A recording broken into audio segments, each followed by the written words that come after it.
Quadratic functions have two main forms. This first form that we'll be looking at is called the general form.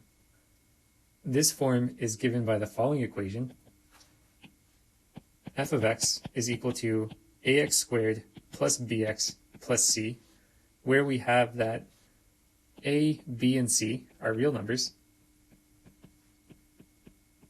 And we also have that a is not equal to 0. There are numerous pros to this form. The first pro is that we're easily able to determine if a parabola opens up or down. This is done by looking at the number a.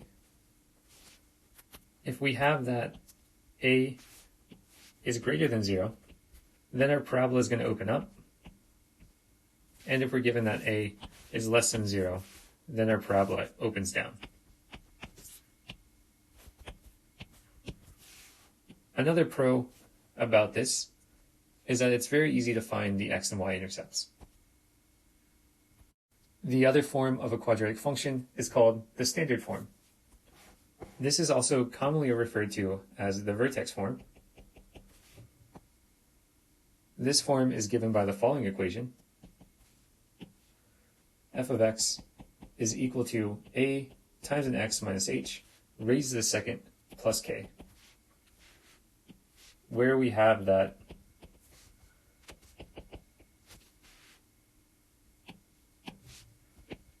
the point hk is the vertex, and we're also given that a is never equal to 0. Again, this form has a few different positives to it. The first positive is definitely that it's very easy to find the vertex, since by definition the vertex is given by hk. So let's just draw a picture. Suppose we're just given a parabola that opens up. Then again, here's the vertex. And the other nice thing about this form is we know the axis of symmetry is a vertical line that goes through the vertex here. So that means that our axis of symmetry is given by the equation x is equal to h. So the other pro is we can easily find the axis of symmetry.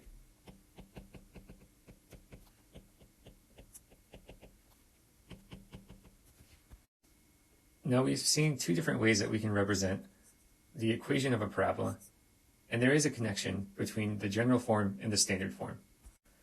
To see this, we're going to set these two forms equal to each other.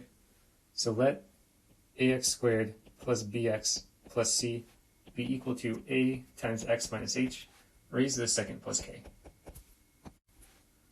Then multiply out the right-hand side, and what we will get is ax squared minus 2ahx plus an ah squared plus k. On the left-hand side, we still have our ax squared plus bx plus c. Now we have different equivalences. We have a is still equal to a. We have b is now equal to this negative 2ah. And we have c is going to be ah squared plus k. Let's look at the red line and the green line a little more. Here we have b is equal to a negative 2ah. And for the green line, we have c is equal to ah squared plus k. Solve this for h real fast, and we'll see h is going to be equal to b divided by 2a with a negative.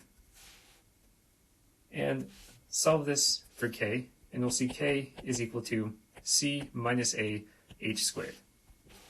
Plugging in h with our b divided by negative 2a here, we'll get the following, that k is going to be equal to c minus a times b divided by negative 2a, all this squared.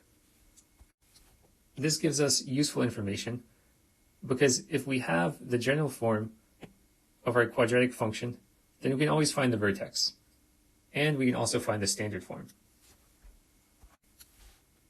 These are going to be very important formulas in this section, so it's important that you memorize these formulas or you know where to find them. Finally, let me go ahead and note that A, which is the A in our equation, is called the stretch factor.